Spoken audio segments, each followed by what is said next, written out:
عزیزان گرامی، کل کا دن 18 ذی الحج گزرا ہے۔ یہ دن نبی کریم صلی اللہ تعالی علیہ وآلہ وسلم کے دوہرے داماد عظیم صحابی رسول خلیفۃ المسلمین امیر المؤمنین جناب حضرت عثمان بن عفان رضی اللہ تعالی عنہ کا یوم شہادت ہے۔ اللہ رب العالمین حکم الحاکمین صحابہ کرام رضوان اللہ تعالی علیہم اجمعین کی شان و عظمت کا صدقہ، دین اسلام کی خاطر ان کی دی گئی قربانیوں کا صدقہ، اللہ رب العالمین حکم الحاکمین دین اسلام کو مزید عروج، بلندی اور ترقی عطا فرمائے۔ عزیزان گرامی، صحابہ کرام نبی کریم صلی اللہ تعالی علیہ وآلہ وسلم کے وہ غلام، وہ سابقون الاولون، وہ سب سے پہلے اسلام قبول کرنے والے، دامن اسلام کے اندر آنے والے،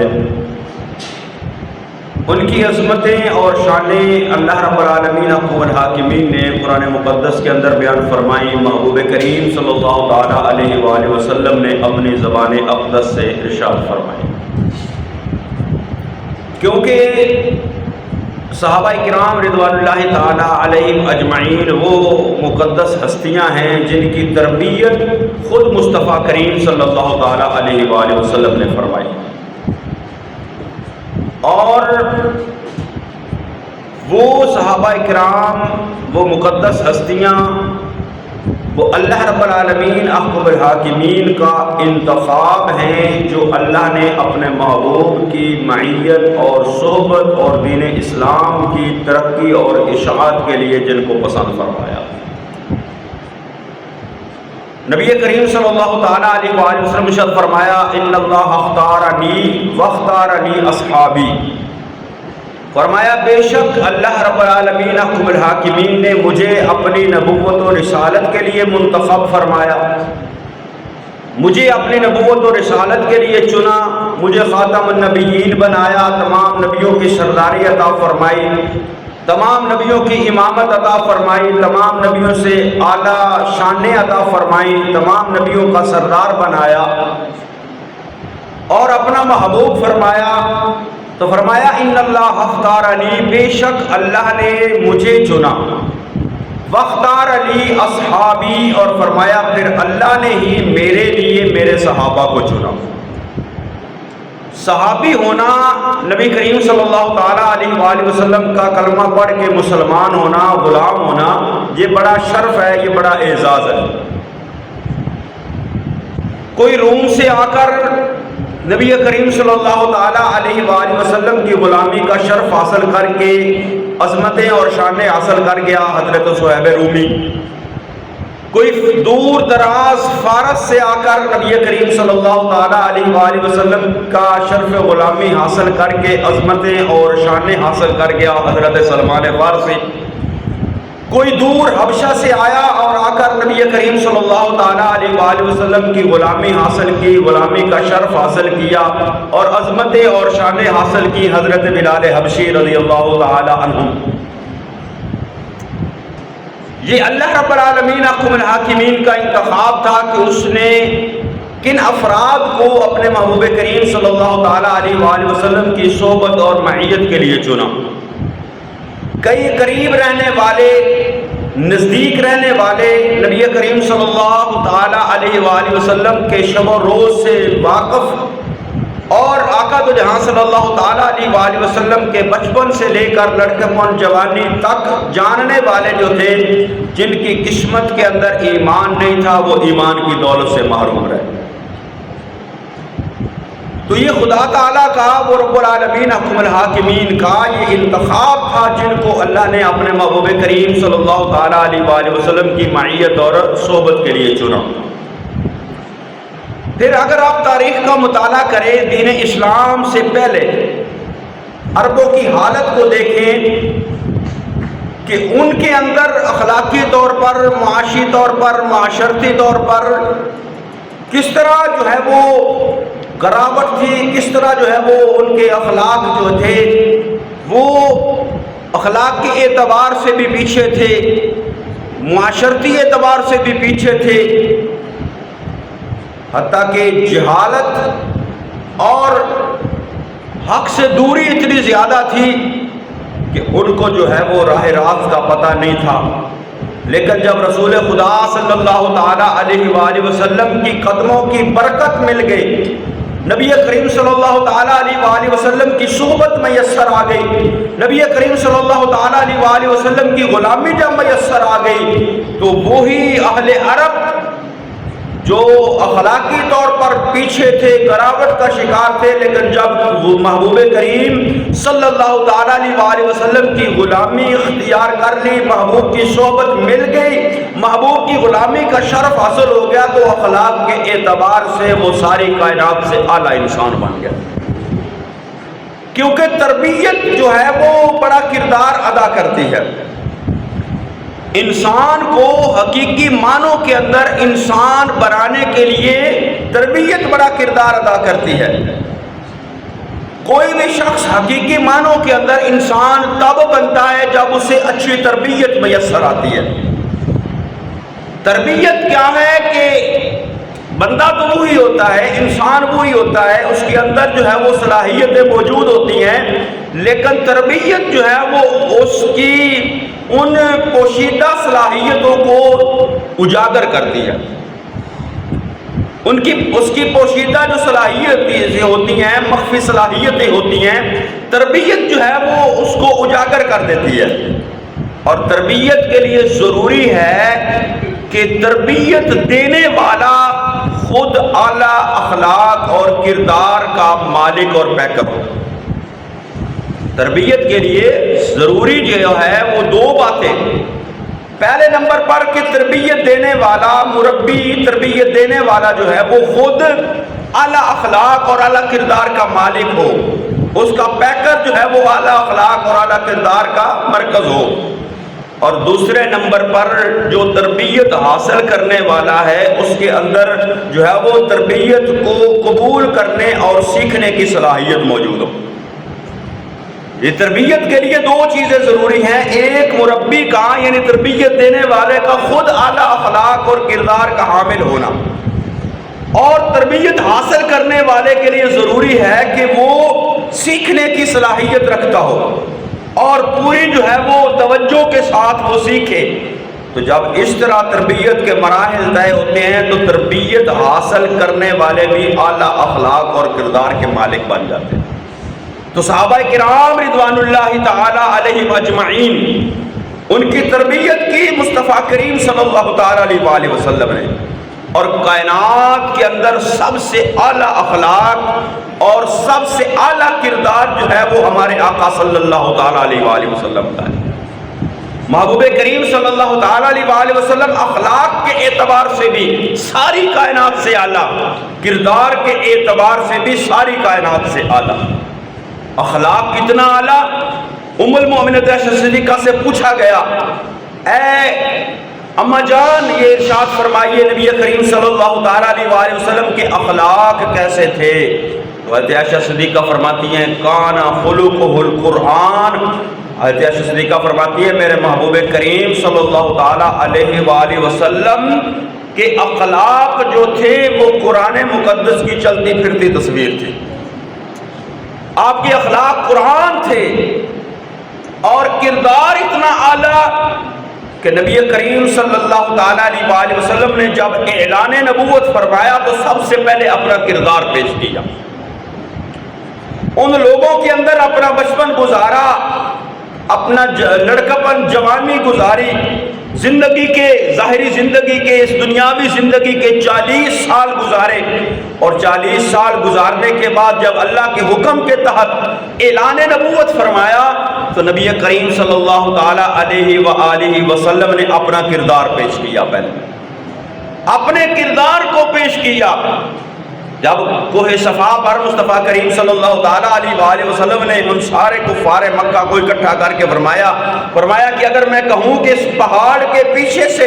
ایک بڑا لشکر جو ہے وہ تمہارے اوپر حملہ آور ہونے والا ہے تو کیا کہو گے؟ تو وہ سارے بیک زبان ہو کر کہنے لگے کہ اے محمد صلی اللہ تعالیٰ علیہ وآلہ وسلم، اگرچہ ہم نے اس لشکر کو دیکھا نہیں، وہ لشکر ہماری نظروں سے پوشیدہ ہے، لیکن ہم اس دیکھنے سے زیادہ آپ کی زبان پر یقین رکھتے ہیں، کیونکہ آپ کی زبان اقدس سے کبھی جھوٹ نہیں نکلا، آپ سچے ہیں۔ کیا کیا؟ اپنا اخلاق، اپنا کردار جو ہے وہ پیش کیا۔ لوگ نبی کریم صلی اللہ تعالیٰ علیہ وآلہ وسلم کو صادق اور امین کہہ کر پکارتے تھے، یعنی آپ سے سچا بھی کوئی نہیں تھا زیادہ، اور آپ سے زیادہ امانت دار بھی کوئی نہیں تھا۔ نبی کریم صلی اللہ تعالیٰ علیہ وآلہ وسلم کا جب یہ اخلاق اور یہ کردار تھے تو آقا دو جہاں صلی اللہ تعالیٰ علیہ وآلہ وسلم نے پھر جب صحابہ کی تربیت فرمائی تو مصطفیٰ کریم صلی اللہ تعالیٰ علیہ وآلہ وسلم کے صحابہ کے اندر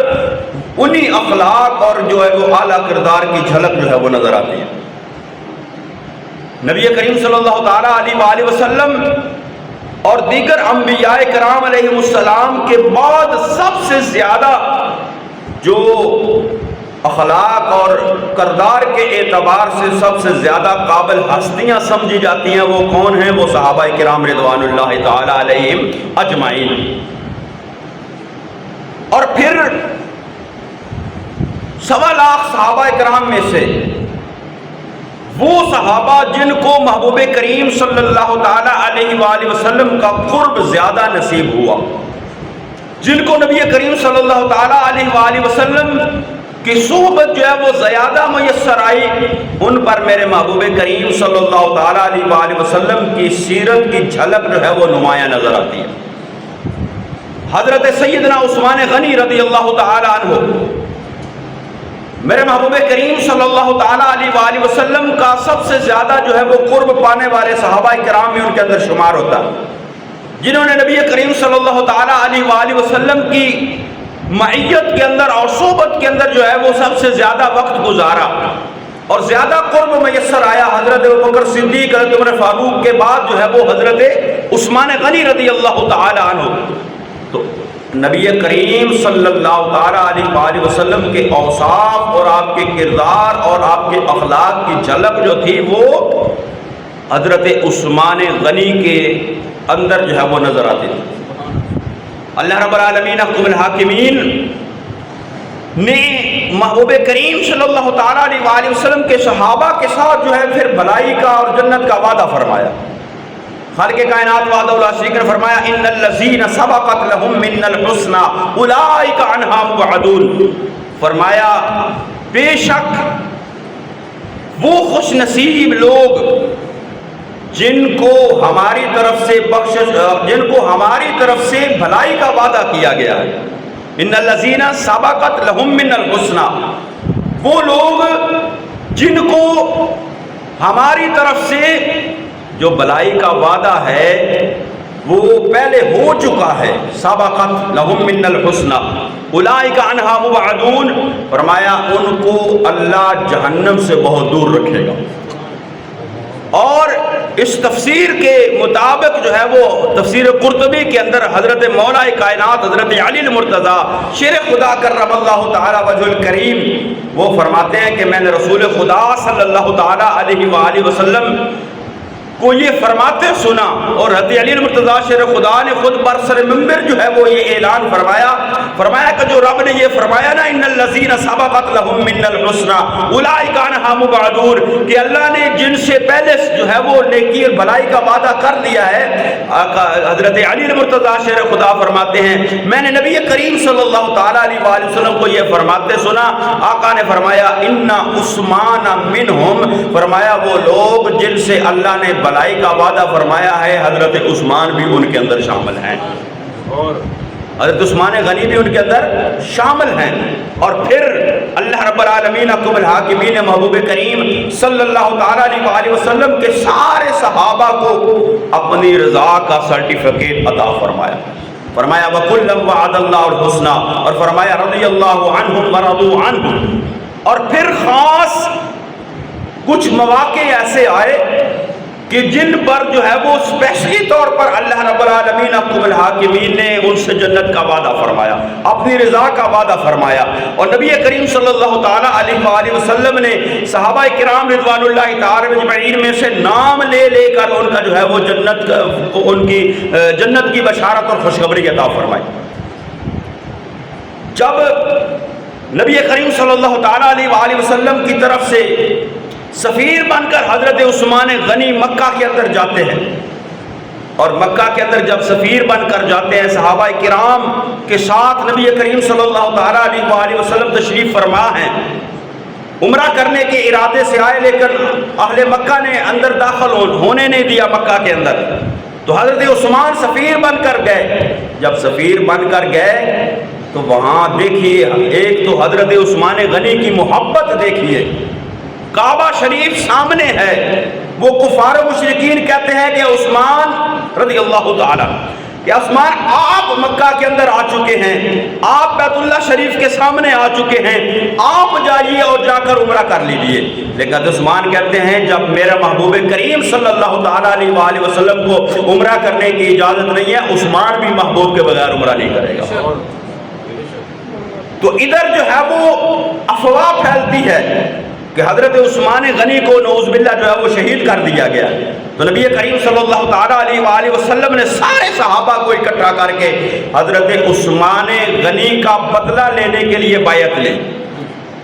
خالق کائنات وحدہ لا شریک نے فرمایا لقد رضی اللہ عن المؤمنین اذ یبایعونک تحت الشجرہ، درخت کے نیچے بیٹھ کر نبی کریم صلی اللہ تعالیٰ علیہ وآلہ وسلم نے اپنا دست اقدس آگے کیا اور فرمایا اس بات پر بیعت کرو کہ ہم عثمان کا بدلہ لیں گے۔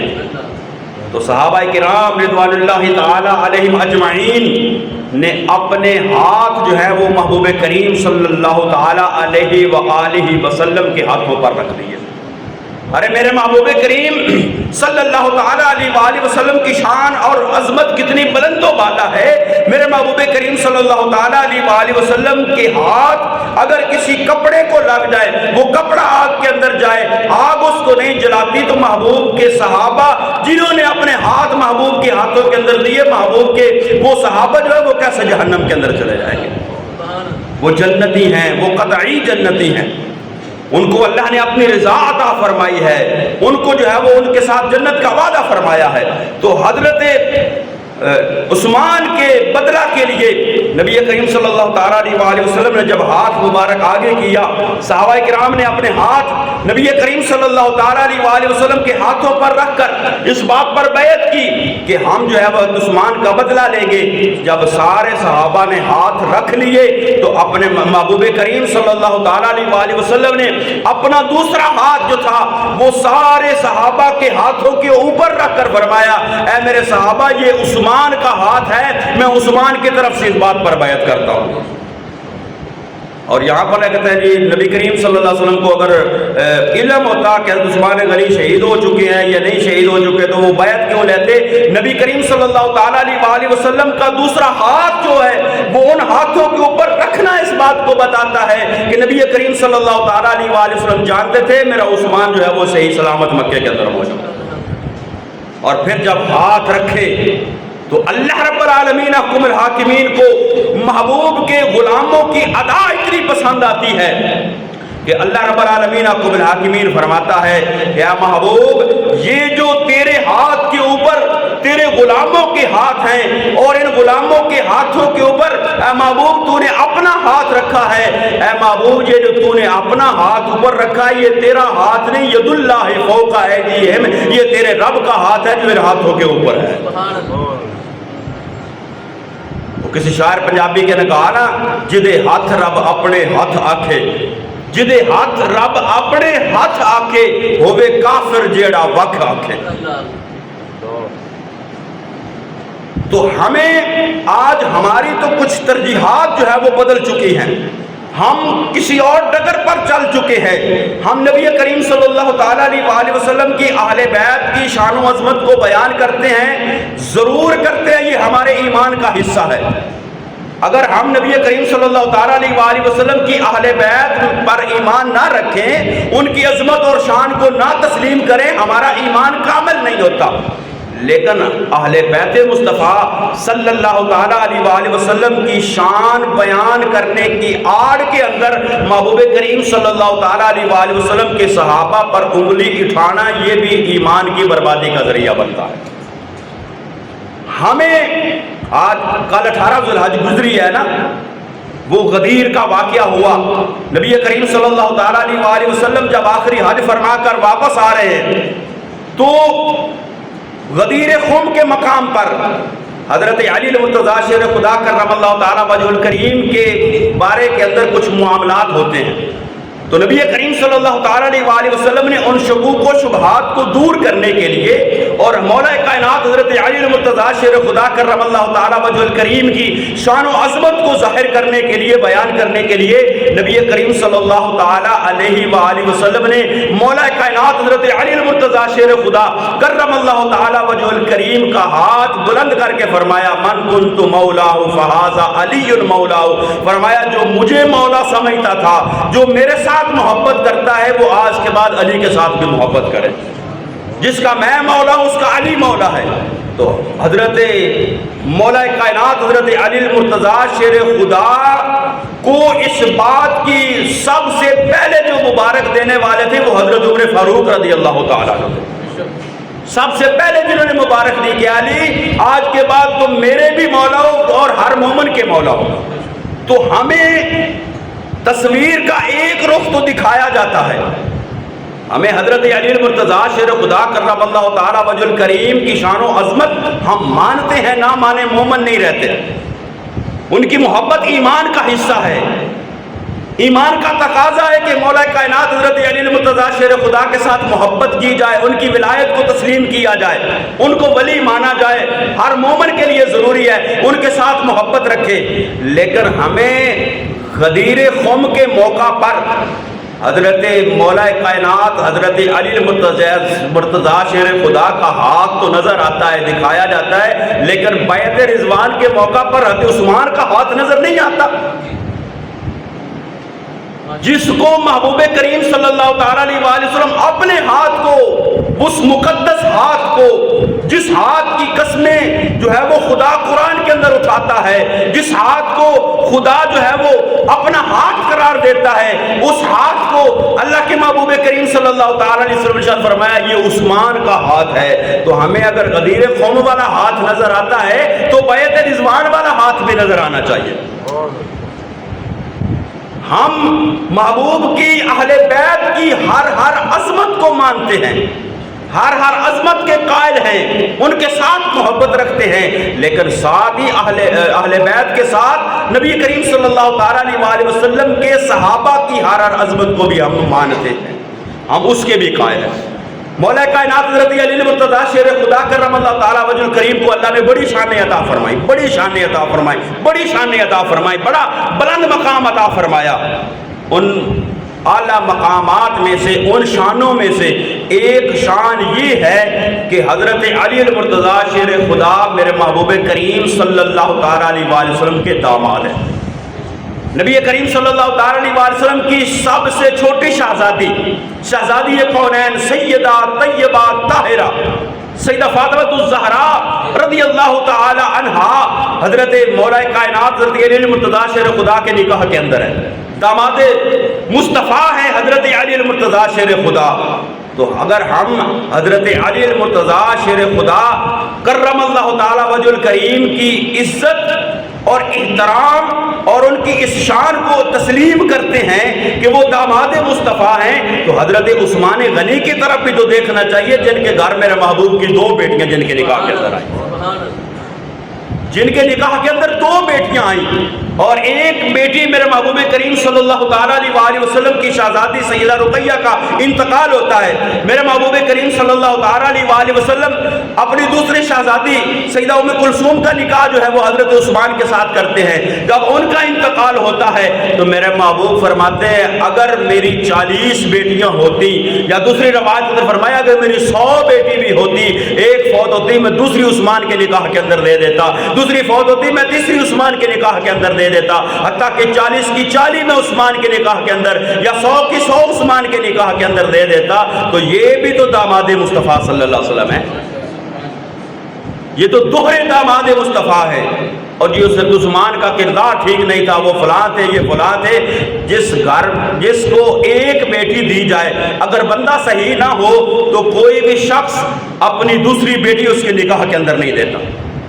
تو نبی کریم صلی اللہ تعالیٰ علیہ وسلم نے دوسری بیٹی بھی دی، فرمایا 40 ہوتی 40 دے دیتا، 100 ہوتی 100 دے دیتا۔ تو وہاں پھر حضرت عثمان کے کردار کا پتہ چلتا ہے کہ حضرت عثمان غنی کا کردار کتنا اعلیٰ تھا، اخلاق کتنے اعلیٰ تھے۔ اور نبی کریم صلی اللہ تعالیٰ علیہ وآلہ وسلم کے ساتھ ان کی محبت، ان کی عقیدت اور اسلام کے لیے ان کی خدمات کتنی تھی۔ مسلمانوں کے لیے پانی کا مسئلہ بنتا ہے، پانی میسر نہیں آتا، اپنے مال سے کنواں خرید کر مسلمانوں کے لیے وقف کرنے والے صحابی کا نام حضرت عثمان غنی رضی اللہ تعالیٰ۔ مسجد نبوی کے لیے جگہ خریدنے کی بات آتی ہے، حضرت عثمان غنی جگہ خرید کر وقف کرتے ہیں، اور نبی کریم صلی اللہ تعالیٰ علیہ وآلہ وسلم پر اپنا جو ہے وہ تن من دھن قربان کرنے والے صحابہ میں سے جو ہے وہ سب سے بڑا نام جو آتا ہے وہ عثمان غنی رضی اللہ تعالیٰ عنہ۔ مالدار تھے، تجارت کرتے تھے، اور جو ہے وہ عمراء کے اندر یعنی مالدار لوگوں کے اندر عثمان غنی کا شمار ہوتا تھا۔ جب بھی اسلام کو ضرورت پڑی، جب بھی محبوب کریم صلی اللہ تعالیٰ علیہ وآلہ وسلم نے فرمایا کہ بھئی اسلام کے لیے ضرورت ہے، چندہ دو، اسلام کے لیے جو ہے وہ خرچ کرو، اپنا مال دو، تو سب سے زیادہ جو ہے وہ مال لے کر آنے والے صحابی کون ہے؟ وہ عثمان غنی رضی اللہ تعالیٰ۔ ایک مرتبہ قحط پڑتا ہے مدینے کے اندر، قحط پڑتا ہے تو غلے سے لدے ہوئے اونٹ جو ہیں وہ آتے ہیں مدینہ طیبہ کے اندر، تو سارے جو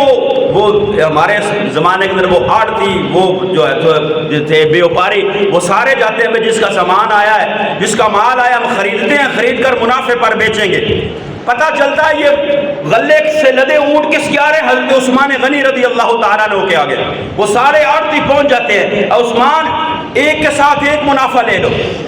جتنا تمہارا مال ہے ڈبل منافع لے لو، 2 گنا لے لو، 3 گنا لے لو، 4 گنا لے لو، 5 گنا لے لو۔ عثمان غنی فرماتے ہیں میں اس کو دوں گا جو مجھے اس سے بھی زیادہ منافع دے، اس سے بھی زیادہ منافع دے۔ وہ کہنے لگے کہ ہم جو سارے اس مدینہ کے بیوپاری ہیں، ہم جو آڑتی ہیں، سارے یہاں پر اکٹھے ہیں، ہم آپ کو 4-5 گنا تک جو ہے وہ اس کا جو منافع دینے کے لیے تیار ہے، کون ہے جو ہم سے زیادہ منافع دے؟ فرمایا میرا رب مجھے ایک کے بدلے میں 10 گنا منافع عطا فرمائے گا۔ آپ نے سارے اونٹ جو ہے وہ غلے کے منہ کھول دیے، فرمایا مدینے کے لوگوں جاؤ لے کر اللہ کی رضا کے لیے لے کر۔ اس طرح اپنا جو ہے وہ تن من دھن، اپنا مال جو ہے وہ اسلام کے لیے قربان کیا ہے۔ اور نبی کریم صلی اللہ تعالیٰ علیہ وآلہ وسلم کے یہ دوہرے داماد، ان کی عزت، ان کا احترام بھی ہم کے اوپر لازم ہے کہ یہ نبی کریم صلی اللہ تعالیٰ علیہ وآلہ وسلم کے صحابہ میں سے یہ بھی اہل بیت مصطفیٰ صلی اللہ علیہ وسلم کے شامل ہیں،